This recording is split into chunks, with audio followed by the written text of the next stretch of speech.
Well, August is National Organ and Tissue Donor Awareness Month in South Africa. While the number of people awaiting transplants continues to rise, the number of registered donors falls far too short. One of the ways to address the shortage is by creating awareness. Meena Singh is a liver transplant recipient and organ donor foundation volunteer, and Kirsten Meier, an organ donor. They're joining us for the conversation this morning. Kirsten and Meena, thank you so much for your time this morning. But perhaps, Kirsten, let's start off with you.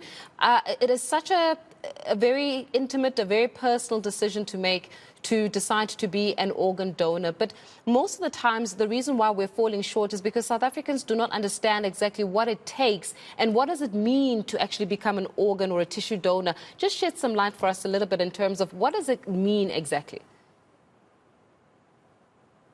It means giving life to another human being. You have to be healthy. But to save my daughter's life, I was prepared to do anything. And if I could do it again, I would absolutely do it. I couldn't stress more the importance of how many donors we need in this country and how many children are awaiting organ donation. You know, as you're speaking about it, why do you think we've got such a low uptake, so as to say, in terms of the number of people that are coming forward wanting to actually become organ donors? I think it is people aren't educated in the field. They don't understand. I didn't know anything about it till I had no choice and my daughter needed one. I don't think there is enough awareness about transplants and organ donation. Yeah. You know, Meena, you are a liver transplant recipient as well, having to endure that and go through the process. Can you just talk to us a little bit about the journey that you've had to undergo to get to the point where you are at right now? With the amount of people that are not actually coming forward to become donors, it certainly must be nerve-wracking to have to be placed on a waiting list. But just share some light in terms of your journey. Oh, absolutely, Faith. I mean, I was diagnosed with an incurable autoimmune disease about 9 years before my transplant. And I was told that at the end of the journey, I would need a transplant. I mean, when you get that sick, where you're literally battling to survive, it is nerve-wracking. It is incredibly stressful to know that you're going to be listed and they tell you up front there's no guarantee that you're going to get a donor. Sure. That's literally the situation in this country. And I mean, I was listed, I was incredibly fortunate to get a donor within a month. And I mean, that donor literally changed my life. I mean, prior to the transplant, I wouldn't say I had a life. I existed. I existed from one day to the next. A huge amount of pain, fatigue especially. And because the liver was affected, a lot of jaundice. So I was so yellow that my kids used to make fun of my eyes. They used to call my eyes headlamps. I mean, you had to laugh, otherwise you'd cry. Yeah. So, I mean, at the end of, just before my transplant, I literally had to make an effort to put one foot in front of the other. And when I got the call, it was like almost surreal. I mean, I was like, I didn't even have time to get used to the fact that I've been listed, and I got the call. But let me tell you, that call, that donor changed my life. Yeah. You know, as you're speaking about it, had you not received a liver transplant, what do you think would have happened? How would have this story ended? I wouldn't have been sitting here, Faith. I definitely would not have been here because the doctors were very clear. They said to me I would not have survived the year had I not received a transplant. So I would not be here if it wasn't for that donor. Yeah. You know, Kirsten, as we're hearing stories such as Meena's, being able to articulate very real you know, journeys that they've undergone and they've been through, I think most of the times it's about how do we demystify what is involved in actually becoming a donor. Maybe take us through that exactly.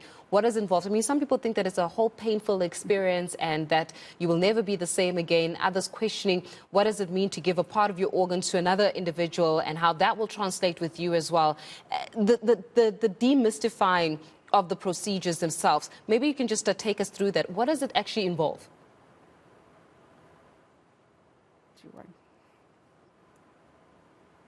Hi, Meena, are you still with us? Sorry, Kirsten, are you still with us? I was waiting for Kirsten, yes. Yes. Okay, there we go. You can take us through that. Okay, it is just your blood groups, your BMI has to be on point. You cannot be overweight. You cannot have underlying diseases. But the process itself, the testing leading up to it, it is absolutely pain-free. The hospital stay is very short, and the recovery time is 14 days. So it is not an extremely painful process. Your mindset must just be right, and any person on this planet can 100% do it. Yeah, I think, Kirsten, we also underestimate just how much of an impact it has on those that need it the most, and how much of an impact it has in being a conversation between, and this is actually quite, scary to think of. It's literally a conversation between life and death for many people that are, going to be recipients. And we could be at that very crux of determining life or death. Absolutely. And unfortunately, if I wasn't a match, it would be a very scary wait, because if my daughter didn't get the transplant when she did, unfortunately, she would not be with us today. Yeah. And I just wonder how many stories are just like that, Meena, where, people get to say, had it not been, I would not have been here, such as yourself. Absolutely. Faith, I'd like to there's a saying that the United Network for Organ Sharing in America has, and it says, it's very apt. It says, without the organ donor, there is no story, no hope, no transplant. When there is an organ donor, life springs from death, sorrow turns to hope, and terrible loss becomes a gift. That's exactly what happens. I mean, Kirsten spoke about living organ donation. I'd like to just touch on what happens when you donate after you die. Also, a very easy process. There's no testing involved. You register as an organ donor with the Organ Donor Foundation. You can either do that online by going to www.odf.org.za, or you can call the organ donor toll-free line 0800 22 66 11, and they list you as a donor, either organ or tissue or both. Yeah. You have the conversation with your family, which is very important, because South African law states that at the time of death, there has to be consent. So that conversation is very important. So that's as easy as it is to become a donor, to list as a donor. And you can donate any part of your organ that you actually want, or that is usable to the next individual. Yes, absolutely. You can donate solid organs, which is your 2 lungs, 2 kidneys, your heart, your liver, and your pancreas. So those are your solid organs. You can donate tissue, which is equally important. That's skin, bone, tendons, heart valves, and your cornea. I mean, that's something that people are not aware of when it comes to tissue. Yeah. I mean, just repeat that number for us, because I think it's always the best to have it at the bottom of the screen. What's that number again? 0800 0800 22 22 66 66 11. 11. Kirsten, as we wrap up this conversation, what would you like South Africans to know when it comes to organ and tissue donation? I mean, what message would you like to leave them with this morning? Please just register to be a donor. You will not believe how many lives you can save. These people are waiting for special people just to give them a second chance at life. Yeah.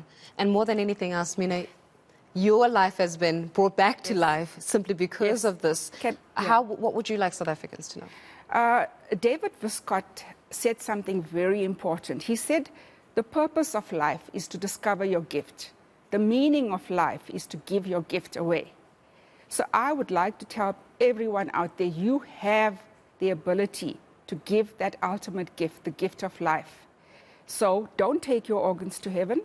Heaven knows we need them here. So register, register, register. I love it. Don't take your organs to heaven, because heaven knows we need them here. Meena Singh, thank you so much for your time. Kirsten Meier, thank you very much for your time as well. I'm hoping that after this conversation, we're able just to be a little bit more conscious of the fact that our organs could actually save a life. 0800 22 66 11. That is the number to dial if you would like to be part of the individuals that get to give somebody a second chance at life. But